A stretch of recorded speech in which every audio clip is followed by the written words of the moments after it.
So good afternoon, everybody. I decided to just use my voice and hands to pass the key messages instead of, bringing a pack of slides, considering late in the afternoon.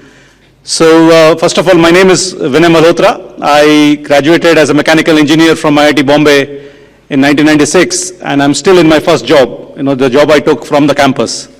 Right? I wanted that introduction to show that the oil and gas sector can still keep, recruit and keep talent for a long time, right? There was never a need to change, and I'm very satisfied, with what my career has shown me in the last 26 years. So with that small introduction, I wanted to first of all talk about, my talk will be in two parts, right? One about digital transformation happening in the oil sector, and in the second part I'll talk about the key technologies which are emerging, keeping the 2030 time frame in mind, right?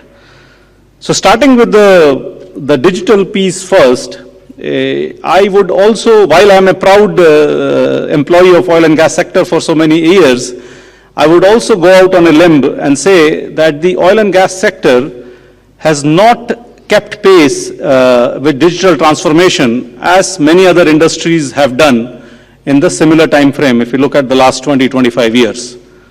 Right, and why I say that, right? I'll cite a couple of examples first, right? So if some of the kids sitting in the back may not remember this, but people in the front hopefully would remember how we used to hail a taxi 20 years back is very different from how we take a taxi today, right? And, I'm trying to take examples from our personal lives because it is better to connect the dots that way. Similarly, how I used to bank 20 years back is very different from I do banking today, right? And the reasons for those two transformations, the transportation sector and the banking sector, the digital is the core for having those, the reason the industries went through those transformations, and it has all been for the betterment of the consumers, which is us, right? Something forced them to do that, either the ease for the consumer, or the competitive threat the industry was facing, whatever the drivers may have been, those industries have done that digital transformation, right? Now, oil and gas sector, I wouldn't say has done nothing. We have come a long way compared to 20 years back, but the journey is still on, right?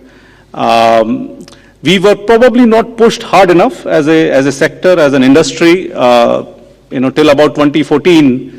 The industry was enjoying extremely high crude prices. It's a commodity, it's a managed commodity. Certain countries of the world are able to control the prices. So the corporates, the big corporates never felt that they need to tighten the screws on cost as much as we have felt as an industry in the last 7 years, right? So I would say that journey has now started ultimately for our sector also, to make sure that we use all the digital technologies which are available from our own sector and from adjacent sectors, anything which is happening in the world, to see how we can increase the efficiency of our own operations and ultimately decrease the cost so that we have a long life to the sector on its own, right? So with that short introduction on the need for digital, let's say, the digital piece, at least the way we look at in SLB or Schlumberger, I'll divide the talk further into two parts, right? One is on the planning stage, on what we are doing or what the sector is doing on the planning side of our operations. And in the second piece, I will go into the actual execution piece itself, right? And I'll try to take examples to be able to convey the thought, convey the message, and wherever possible, I will also give an Indian context to it, right? So starting with the planning piece, the most important thing we feel as a service provider to the sector is that we need to bring all the data which we have generated for the last 100 years and which we'll be generating for the next 100 years into a common platform. Because if we don't bring all the data, company A, B, C might be acquiring our seismic, company X, Y, Z may be logging or drilling our wells, but everybody has their own data format. And if all the data stays in different formats, it is very difficult to take data to decisions, right? So the industry started an initiative about 5 years back led by Shell, actually, and we became a partner of that. And actually, most of the service sector and most of the operators, oil operators, have joined that initiative, and it's the OSDU. It's the single subsurface data universe, which is recommended that we take our data to. That way, it's agnostic to the company. Everybody can put their data, and I strongly recommend, at least for the oil and gas operators sitting in this forum, to join the OSDU club so that you can start to learn how to take that journey so that the data can all be integrated onto one particular platform type. Right? Because that will make sure that the insights from the data, the AI ML, my colleague Shashank was talking about, those technologies can be applied easily, right? And you're not struggling to first get the data in the right format before trying to find a solution. So that's the first piece. Second piece is to use the power of cloud, right? India, the Ministry of Information Technology has already approved 13 cloud providers, which are in-country providers, right? So that further takes away any perceived risks of data security, etc., away from us, right? And the reason to move to the cloud is very simple, whether it is a global cloud system provided by any of the international operators or in-country cloud provided by same international operators, but the cloud, the cloud is located physically in India itself. And we have, as I said, 13 approved cloud providers. The reason to go to cloud would be just the computing power you can get out of it, right? And here I take an overseas example, a live example from a oil and gas operator in Australia who took this journey early in the digital transformation phase. And we have a written statement from their chief subsurface officer that a process which used to take them 18 months in their old way of working was now crushed down to 8 weeks, right? So that is the power of cloud computing. We will never be able to get that with machines, etc., put in our premises. The whole challenge of maintaining them with the latest softwares, latest versions, etc., right? So that is a light example, 18 months to 8 weeks, and that was only possible because of the ability to get the data on the right format and get it on cloud, right? So that we are able to use the cloud computing, which is significantly faster, and ultimately it gives us more accurate decisions faster, which is what the need for the industry would be going forward, right? And last but not the least is the platform, the decision platform which sits on top of this cloud. SLB has a commercial offering. I'm sure most of the service sector has their separate, different commercial offerings on that. Ours, for example, is called Delphi. And the key feature of this commercial offering compared to the past is that it's subscription-based, right? So today, the upcoming oil and gas companies, particularly the smaller companies who are entering this sector through the OALP or the DSF initiatives of Government of India, they don't have to buy the very costly softwares which would be licensed for 3 years or licensed for 5 years, etc., which the model used to be. It's, the Delphi system, and I'm sure there is competing systems from all service providers, is subscription-based. Like, as a consumer today, if I want to watch the T20 World Cup happening in Australia, we just finished in Australia, I took the subscription for 40 days, right, for whatever Hotstar or whatever was providing that, right? So I needed it only for 40 days. Otherwise, I don't watch Hotstar, I'm watching other channels, right? So similar concept has now come up in the software domain also, and all the softwares which a geologist needs or a petrophysicist needs are combined into one package, and you can take it for whatever amount of time you need it for, right? So if you need only 3 licenses which you want to share or use with your company, you can take that. If you need it only for 6 months because that's the length of your project, you can do that, right? So those type of initiatives or offerings from the service sector are transforming the planning phase of how the data has to be, the wells have to be planned, the prospects have to be chosen, and they are impacting everything from the exploration phase to the field development phase to the production phase of the oil and gas sector, right? So that was my few minutes on the planning part of how at least SLB sees the digital transformation is happening and how we are supporting that through various initiatives which I spoke about. Now moving to the operations part of oil and gas sector, right? So there also I will take two examples. One from the drilling phase. This is the execution phase now. All the planning is done.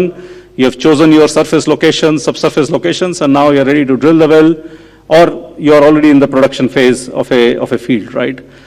So let me take an example on how digital is transforming something as simple or as old as a drilling operation, right? I take this example from actually Canada, where Pramod has been giving few examples from. For an operator in Canada, offshore eastern Canada, we have already deployed, and that was the first one which we deployed. Now we have done many more jobs like that, wherein all the offset data for that particular environment, that particular field, has already been fed into a drilling automation system. In our case, we call it Drill Ops, but I'm sure there are again competing offerings from other parts of the sector, so that a driller essentially now becomes an autopilot, a pilot flying the plane. And as you know, when a pilot is flying the plane today, about 90% of the time the plane is on auto mode. The pilot is actually just monitoring, and the plane is flying on its own, right? So very similar concept is now already been deployed for automated drilling, where based on offset well data, and all that data has been crunched, all the relevant parameters which the driller would normally use his brain and his experience is already been put in the system. So now the driller is mostly monitoring and accepting he's ultimately still in control, but he's able to say yes, and the drilling of the next stand starts. And it will follow a predetermined path in terms of parameters like weight on bed, RPM, etc., till something new is encountered or something different is encountered, at which point the machine will hand over back to the human, right? Otherwise, the driller in this case is mostly in the monitoring job. Now, why is this useful is in this particular operations in offshore Canada, we could see a high level of variance between how much time it takes after one stand has been drilled and the next stand is put into the system to be drilled, right? And that time varied from anything between 1.5 minutes to 6 minutes. It depended on many factors like who is the driller, what time of the day it is, who is part of the crew, whether it is day shift, night shift. All those parameters changed how the same operation is done by different individuals. But today, after making that system an automated system, we are consistently getting the 1.5 minutes for every stand which is being drilled, right? For the changeover time from one stand to go to the other stand, right? This is the power of automation, right? Very consistent performance, and in this case, time-saving performance also, right? So that is what the digital transformation is starting to do already in the operations part or the executions part. Now let me take an example from the production side of the business, right? So, and this example actually comes from India itself, right? So today, for a operator in India, in the northeastern part of the country, we are already deploying a project which will automate the production phase of a small oil and gas field. Now, this field, currently we are doing it as a pilot, about 20 wells, is on gas lift optimization, right? So gas lift is the technology used to artificially lift this field. So what we are doing, and the way the operations are done, every 2 or 3 days, physically an operator has to go visit each of the well sites, check how much gas is going, check the pressure and temperature readings, and based on that, make sure that the optimum flow rate is going into the well for the gas lift optimization, and the right level of production is coming from the well, right? A very manual process. The idea was, for the pilot, was to automate this process by putting certain sensors, the key sensor, whatever reading the operator was using. So we were trying to make sure that we can do that without the operator. So we to the sensors, we automated the data flow to a decision device, which is at the well site, and the algorithm, whatever algorithm the operator would use, we have put that algorithm now on the device, the edge device, which is at the well site, so that the device can take the decisions, use the same logic which the human operator would use, but take the decision at the well site, and automatically change how much gas will be needed in real time, not 2 days later, in real time, so to get the maximum flow rate and also to use optimally the amount of gas available for gas lift operations, right? And this project is almost at the end of its delivery. We should be inaugurating it sometime early first or second week of January. And this is another example to show an example from closer home that how a digital transformation will start to impact both the efficiency and the production eventually in this case, right? So such journeys are just the tip of the iceberg, as we say, right? All the senior managers in our company, and I'm sure that is happening across the industry, are going through a digital transformation course to ensure that the digital has to come from within, from the core, as Shashank was also just saying, that we need to ensure that each and every operation, whether it is inside our company or a service which we are providing to the operator, has to go through that thought process on how I can make it better, right? Just to conclude this, I'll take an example from Malaysia where, there was a chopper going to an unmanned platform once every week to read one gauge, right? There was an analog gauge on the rig, and a chopper was making a sortie to go to that rig once every week, unmanned platform, to read the gauge, and the data was then used by the people sitting in the office to do certain optimization for the production, right? And for this operator, we deployed a very simple camera-based solution where we ensured that the camera is able to read the gauge, and whatever decision the people in the office were taking with that data, we put that logic with the device at the platform itself, right? So can you imagine the amount of savings a very simple solution has done for this operator, that you don't have to go to take a special helicopter flight every week to go to that platform, and a very simple solution was able to suddenly change the cost and the effectiveness of that operation, right? So these examples are just few there, but once this message reaches each and every employee of each and every organization, that is when the true digital transformation will start, because the solutions will come from the people who are currently conducting that operation, and they will be the best people to know how I can digitally transform that, right? So moving away from digital, just for the second part of the discussion around what's coming for the next 7-8 year horizon, right? So I think one fundamental change which has happened, and I think that's an irreversible change, is the journey towards more forms of energy, right? Whether it is renewables, whether it is nuclear, that journey has now started, and I think we will continue on that path. There is no denying that the planet is warming at a rate at which it is unsustainable. There is no denying the fact that we will have to reduce the carbon we are emitting into the atmosphere, right? So that is what is going to drive, this theme is what is going to drive the technologies coming out in the future. And with that focus, if you would have noticed, about 2 months back, Schlumberger, which is a 96-year-old brand name, more than 90 years in India, has also transformed, and we have now renamed ourselves as SLB. And the reason for that, and if you Google SLB, you will see a blue logo below our name, and that blue curve, actually not a logo, you will see a blue curve below our logo, and that curve starts from positive, goes to 0, and then goes negative. And it's very counterintuitive why a private sector company who is interested in doing business, why a curve is going from positive to negative. And the reason for that curve from going from positive to negative, it's not a curve for profit or revenues or anything, it's a curve for the carbon for the universe, right? So we are at a very high carbon emission level. We all collectively, all countries of the world, all companies of the world need to go to 0.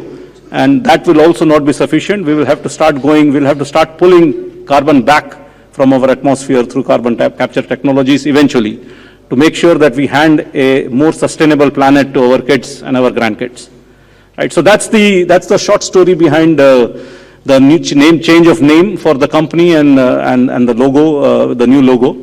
But that also shows where the focus will be for us as a service provider in the oil and gas sector today.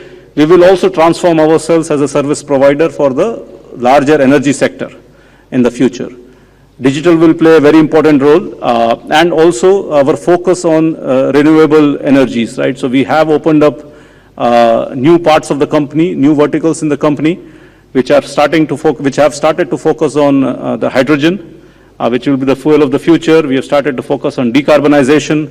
We have started to focus on battery storage, geothermal energy. So that seeding phase has already started 2 years back. I think we will continue to stay in seeding phase for next 3 to 5 years, wherein already the R&D work has started to ensure that we are servicing the broader energy sector and not only just the oil and gas sector, right? So, so what do I see up to 2030? I think the investments, we every year, commit a portion of our investments to go into R&D for oil and gas, so that will continue. But in addition to that, a portion of investments have been committed to the R&D for the new energy sector, whatever the sectors in the hydrogen, in decarbonization, battery storage, etc. will need. So those technologies will also go through the same R&D phase as the previous technologies of last 90 years, right?